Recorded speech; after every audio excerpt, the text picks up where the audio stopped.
বাংলাদেশের বিশ্বকাপ স্কোয়াড দিয়ে দিছে অধিনায়ক নাজমুল হোসেন শান্ত, তারপরে হচ্ছে লিটন কুমার দাস, তানজিদ হাসান তামিম, সৌম্য সরকার, সাকিব আল হাসান, তাওহিদ হৃদয়, জাকির আলী অনিক, মাহমুদুল্লাহ রিয়াদ, রিশাদ, তানভীর ইসলাম, তাসকিন আহমেদ, মোস্তাফিজুর রহমান, শরীফুল ইসলাম এবং তানজিম সাকিব।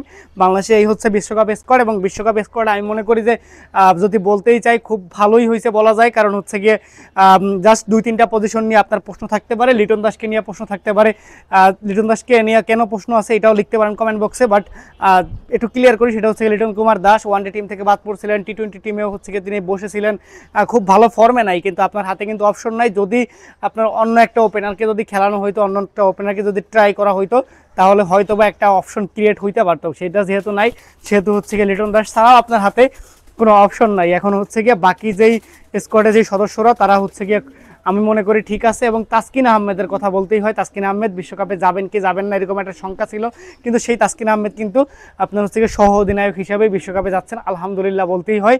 এবং হচ্ছে দুইটা ব্যাপারে নিয়ে কথা হইতে পারে, সেটা হচ্ছে গিয়ে মেহেদী হাসান মিরাজ কেন বিশ্বকাপ দলে নাই, এবং হচ্ছে গিয়ে আপনার মোহাম্মদ সাইফুদ্দিন কেন বিশ্বকাপ দলে নাই। সাইফুদ্দিনের থেকে হয়তোবা চন্দ্রিকা হাথুরু সিংহে হচ্ছে গিয়ে তানজিম হাসান সাকিবকে বেটার মনে করছে, কারণ তানজিম হাসান সাকিব কিন্তু আগে পরে হচ্ছে গিয়ে শেষ দিকে ভালো ব্যাটিংটা করতে পারেন, বা বোলিংয়ের জায়গা থেকে ওর যে সাহসটা আছে সেই সাহসটা হচ্ছে বাংলাদেশ টিম হয়তো চাইতেছিল, এই জন্য হয়তোবা তানজিম হাসান সাকিবকেই পিক করা।